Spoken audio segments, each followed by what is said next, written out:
Student, good afternoon. कैसे हो आप सभी? आई होप आप सभी अच्छे होंगे, आपकी तैयारी भी अच्छी चल रही होगी। तो दोस्तों, मैंने प्ले लिस्ट में 2 वीडियो हिंदी की अपलोड कर दी है, जिसमें पहला पार्ट में वर्ड, शब्द, पद, वाक्य इन सभी के बारे में जानकारी दी हुई है, विस्तृत जानकारी है स्टूडेंट। और इसके बाद सेकेंड वीडियो में स्वर के बारे में जितने भी क्वेश्चन बन सकते हैं मैंने उनको करा रखा है। जिन्होंने नहीं देखा तो वीडियो जाके देख लें।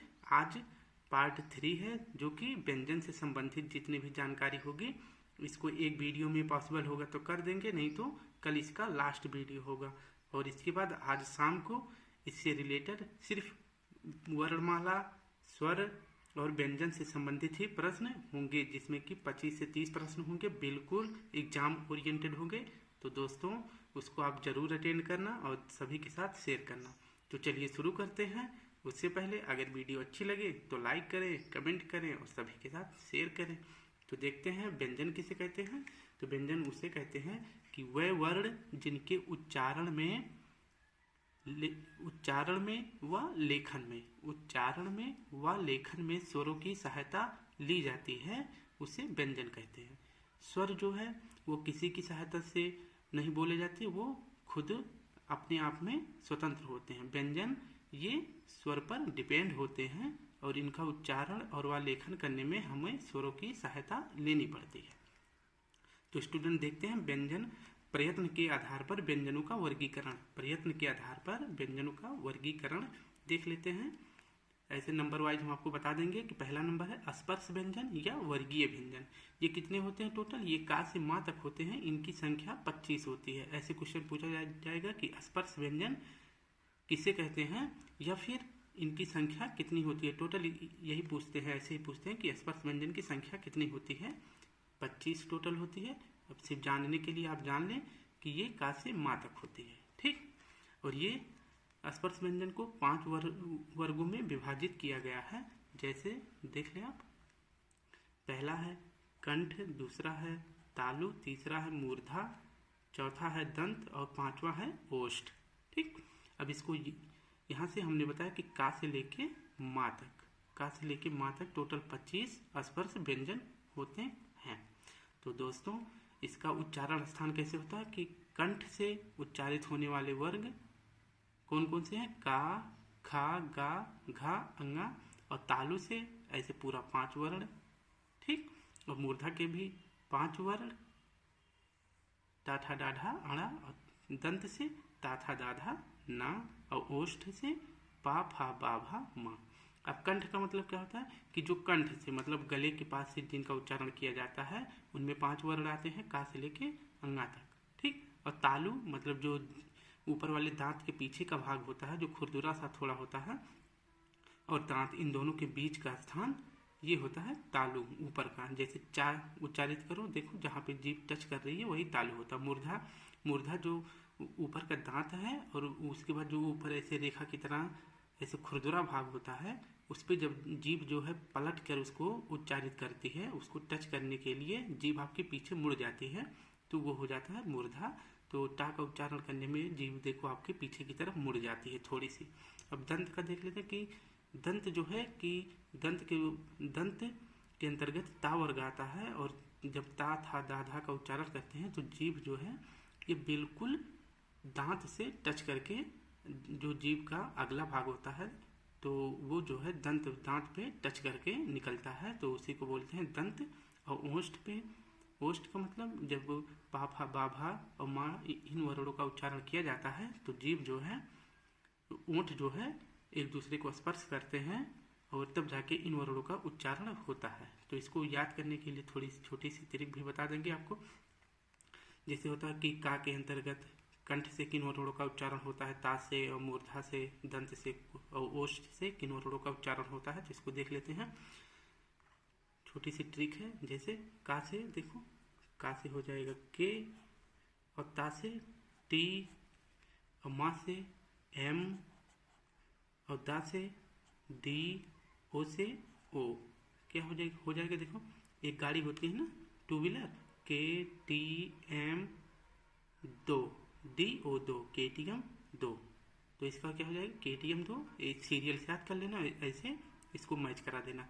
KTM 2 और इसका क्या हो जाएगा, का च ट त प, ठीक, का च ट त प, और एक से ऐसे ऐसे कर देना। का से के से का, ता से चा, एम से टा, डी से ता, ओ से पा। अब ऐसे कर लेना। KTM 2 का चा टा ता पा, ऐसे KTM 2 कौन सी गाड़ी चाहिए, KTM 2 का चा टा था पा, ठीक। इससे आपका सॉल्व हो जाएगा आसानी से। आगे देखते, नहीं तो वीडियो लंबी हो जाएगी स्टूडेंट। अगर थोड़ा सा बोलने में इधर उधर हो जाए तो उससे कोई प्रॉब्लम नहीं लेना। कंटेंट सिर्फ देखना, आपके लिए बिल्कुल अच्छा वाला कंटेंट है, ठीक है। अब देखते हैं कि नंबर 2 है कि अंतःस्थ व्यंजन कौन से होते हैं। अंतःस्थ व्यंजन कौन से होते हैं, तो दोस्तों ये होते हैं या, रा, ला, वा। कौन से होते हैं अंतःस्थ व्यंजन, या, रा, ला, वा। नेक्स्ट देखते हैं ऊष्म व्यंजन या संघर्षी व्यंजन। इनका उच्चारण करने से देखो, जब बड़ा सा, खट्टी सा, छोटा सा या हा, जब इनका उच्चारण करते हैं तो मुख से उच्चारित होने के साथ ये घर्षण के साथ निकलते हैं और उनके साथ थोड़ी सी गर्म हवा मुख से निकलती है, क्योंकि ये थोड़ा सा जैसे प्रेशर लगा के बोलना पड़ता है ना, तब उससे जो है घर्षण के साथ थोड़ी सी गर्म हवा निकलती है, तो उसी को कहते हैं ऊष्म। ऊष्मा मतलब जब गर्म हवा निकलेगी तो उसी को ऊष्म व्यंजन बोल देते हैं। तो कौन से हैं, बड़ा सा, खट्टी सा, छोटा सा, हा। अब स्पर्श व्यंजन देखते हैं। स्पर्श व्यंजन कौन से होते हैं, ये स्पर्श जो है इन 25 वर्णों को बोलते हैं। और संघर्षी इसलिए बोलते हैं क्योंकि ये संघर्ष के साथ निकलते हैं बड़ी कठिनाई से, जैसे चा, छा, जा, झा। देखो थोड़ा सा जोर दे के बोलना पड़ता है ना, यहाँ नहीं है, चा, छा, जा, झा। तो स्पर्श भी हैं और ये संघर्षी। ये क्वेश्चन डायरेक्ट पूछा जाएगा और मैं ये क्वेश्चन अपने प्रैक्टिस सेट में भी डालूंगा, आप लोग उसको वहाँ से भी क्लियर कर सकते हैं। स्पर्श, संघर्षी, चा, छा, जा, झा, जो थोड़े प्रेशर के साथ बोले जाते हैं तो उन्हीं को क्या बोलते हैं, स्पर्श संघर्षी। बड़े संघर्ष के साथ निकलते हैं ना, इसलिए। और नासिक के व्यंजन कौन होते हैं, नासिक के देखो, नासिक के वो व्यंजन होते हैं जिनका उच्चारण करने के लिए नाक और मुख, जिनका उच्चारण करने के लिए नाक और मुख की सहायता लेनी पड़ती है।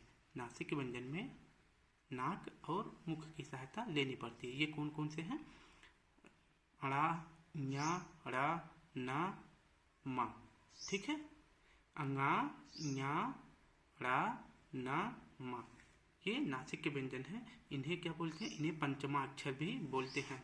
हम आपको दिखा देते हैं स्पर्श व्यंजन में कि जो 5 अक्षर नहीं है वर्ण, ये 5 वर्ण जो है अंगा, इया, अड़ा, ना, मा, इन्हीं को पांचवा अक्षर भी बोलते हैं, ठीक, या इन्हें नासिक के व्यंजन भी बोलते हैं, ठीक है। अब देख लेते हैं आगे पार्श्विक व्यंजन। पार्श्विक व्यंजन कौन होते हैं, ला। जब ला का उच्चारण करते हैं तो हवा जो है जीभ के अगल बगल से निकल जाती है। खुद ही भी इसका प्रैक्टिकली कर सकते हैं, पार्श्विक ला। अब इसको याद कैसे कर सकते हैं, देखो पा और इसका ला ले लेना, ठीक, इसको मैच करा लेना, पाल हो जाएगा। पाल से आप याद कर सकते हैं, किसी का भी नाम के पीछे पाल लगा होता है ऐसे। और लुंठित में, लुंठित या प्रकंपित ध्वनियाँ ये रा होती है। लुंठित मतलब जब जीभ इनका उच्चारण करता है तो जीभ जो है उलट जाता है, ठीक, तो इनका उच्चारण तब जाके ये रा निकलती है, ठीक है। तो लुंठित या प्रकंपित में रा ध्वनियाँ आता है। और उच्छिप्त व्यंजन में, उच्छिप्त मतलब फेंकना होता है, या द्विगुण व्यंजन, तो ये जो है इनका उच्चारण मूर्धा से होता है। जो टा वर्ग के वर्ण होते हैं उन्हीं दोनों को मिला के ये बना हुआ है, तो इनका उच्चारण होता है मूर्धा। और उच्छिप्त व्यंजन या द्विगुण व्यंजन पूछे तो आप बता देना, ठीक है, रा और ढा, ठीक। अब देख लेते हैं इनके बारे में थोड़ा सा। इनका प्रयोग वाक्य के बीच में या बाद में करते हैं, ठीक, ये शुरू में नहीं आ सकते। जैसे कि देख लीजिए, जैसे पेड़, देखो रा में आया है ना, बाद में। पढ़ना में भी ये बीच में आया है या फिर लास्ट में आएगा, स्टार्टिंग में ये नहीं आता है। अब देख लेते हैं इसका 8वां देख लेते हैं स्टूडेंट, उच्छिप्त या द्विगुण व्यंजन, ये हो गया। अब देखते हैं द्वित्व व्यंजन। द्वित्व व्यंजन में जब सिमिलियर शब्द एक ही मतलब वर्ण एक ही तरह के आधे अक्षर से जुड़े होते हैं, जैसे द्वित्व व्यंजन कहते हैं। जैसे दिल्ली, देखो आधा ला पूरा ला मिलके यही हो जाता है द्वित्व व्यंजन, इसमें भी आधा ला। तो ऐसे आप देख सकते हैं। नेक्स्ट देख लेते हैं स्टूडेंट, देखते हैं अर्धस्वर किसे कहते हैं। अर्धस्वर में या और रा या वा आता है। अर्धस्वर पूछेगा कि कौन से वर्ण होते हैं, जब मैं प्रैक्टिस कराऊंगा उसको जरूर देख लेना, वो क्लियर हो जाएगा, क्योंकि डायरेक्ट क्वेश्चन पूछते हैं इसलिए इसमें कुछ एक्सप्लेनेशन भी नहीं किया जा सकता। अर्धस्वर कौन से होते हैं, या और वा। और पार्श्विक ध्वनि कौन सी होती है, पार्श्विक पीछे भी बताया था ला होती है, जिनके उच्चारण से हवा अगल बगल से निकलती है। संयुक्त व्यंजन देख लेते हैं। संयुक्त व्यंजन होते हैं छा, छा, त्र, ज्ञा और श्रा। ये चारों कौन सी होती हैं, संयुक्त व्यंजन होते हैं। इनका मेल कैसे होता है, अधक्का और खट्टी शा से छा का मेल होता है, अधत्ता और अधरा से त्रा का मेल होता है, अधज्जा और इया से ज्ञा का होता है, और बड़ा शा और अधरा से श्रा का होता है। ठीक है, इनका उच्चारण होता है। क्वेश्चन पूछ भी लेता है कि छा का उच्चारण स्थान किस वर्ण के बाद आता है, तो ये का के बाद आता है। मैं इसको प्रैक्टिस में डालूंगा, आप वहां से देख लेना। नासिक के व्यंजन देख लेते हैं। नासिक के व्यंजन जो नाक एवं मुख की सहायता से बोले जाते हैं। रिपीट हो गया थोड़ा सा, पर कोई नहीं, एक बार फिर से देख लो। ये नासिक व्यंजन होते हैं। उच्चारण के स्थान पे देख लेते हैं। उच्चारण के स्थान पे व्यंजनों का वर्गीकरण, यही सबसे मेन पार्ट है स्टूडेंट। वो तो वहाँ पे बिल्कुल आसान था कि स्पर्श व्यंजन का उच्चारण स्थान कहाँ से है, KTM 2 का चटा तापा। लेकिन यहाँ पे थोड़ा सा एक्सप्लेनेशन करना पड़ेगा कि स्वर तंत्र मुखी या काकल ध्वनियाँ कौन सी होती हैं, ये हा होते हैं, क्योंकि इनके बोलने में बहुत ज़्यादा परिश्रम करना पड़ता है और ये बहुत ही अंदर से निकलती हैं, कंठ से निकलती हैं। हा बोलो, देखो बिल्कुल नीचे से आ रही है, गले के नीचे से। और विसर्ग में भी आहा जो होता है उसका भी स्थान एक ही जगह से होता है, जहाँ से हा का वहीं से आहा का। और कोमल तालव्य क्या होता है, कोमल तालव्य वो होता है कि जिह्वा का अग्रभाग कठोर तालु को स्पर्श करता है, और कठोर तालु स्थान उत्पन्न होने के कारण इन ध्वनियों को कठोर तालु कहते हैं। जिह्वा का जो अग्रभाग होता है वो कठोर तालु, मतलब जो ऊपर होता नहीं है, ऊपर वाले दांत के पीछे का भाग, उसे बोलते हैं तालु। जब वहाँ से कोई अर्थ उच्चारित होकर निकलता है तब उसी को कहते हैं कोमल तालुब। अब ये देख लेते हैं कौन कौन से होते हैं कोमल तालब। का, ख, ग, घ, अंगा। और कठोर तालब में देखते हैं, कठोर तालब के अंतर्गत कौन कौन से आते हैं, तो ये हो जाते हैं छोटी ई, बड़ी ई, चा और पूरा चा वर्ग, और या और शा। इसको याद कर लेना ऐसे। और मूर्धन्य में क्या हो जाएगा, मूर्धन्य में भी बताया था कि पूरा टा वर्ग आता है, इसके बाद री भी आता है, और रा और शा, क्योंकि इन दोनों को बोलने में, इन सभी को बोलने में जीभ जो है ऊपर टच करके मुड़ जाती है, तब जाके इन सभी का उच्चारण होता है। वात्सर्य व्यंजन किसे कहते हैं, वात्सर्य व्यंजन कहते हैं, थोड़ा सा देख लेते हैं, आपको बता देते हैं कि ऊपरी दोनों दांतों में, ठीक ऊपरी दांतों में पीछे के उभरे हुए जो खुरदरे भाग होते हैं उसको जब स्पर्श करके आवाज निकलती है तो उसी को वत्सर्य व्यंजन कहते हैं। जैसे ना, सा, जा, रा, ल। अब इसको याद कैसे कर सकते हैं, इसको एक ही वाक्य में याद कर लेना शब्द में, ऐसे नस जरल, ठीक, नस जरल मतलब नस जल गया, ठीक, ऐसे याद कर लेना।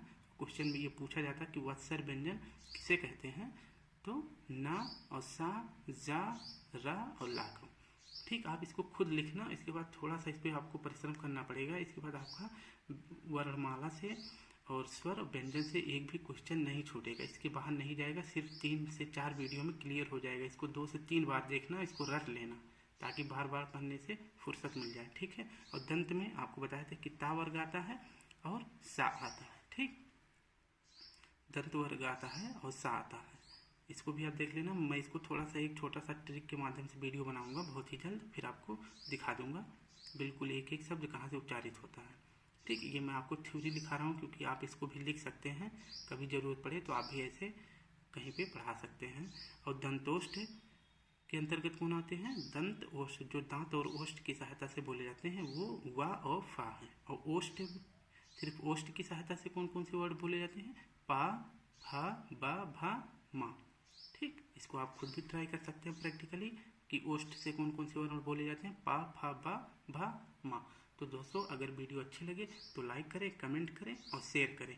कल इसका एक पार्ट और आएगा जिसमें अल्प प्राण, महाप्राण, सघोष, अघोष ये सब रहेंगे। इसके बाद आपका व्यंजन समाप्त हो जाएगा। तो दोस्तों फिर मिलते हैं नेक्स्ट वीडियो में, और आज की प्रैक्टिस जरूर करना शाम को 5 बजे। जय हिंद, जय भारत।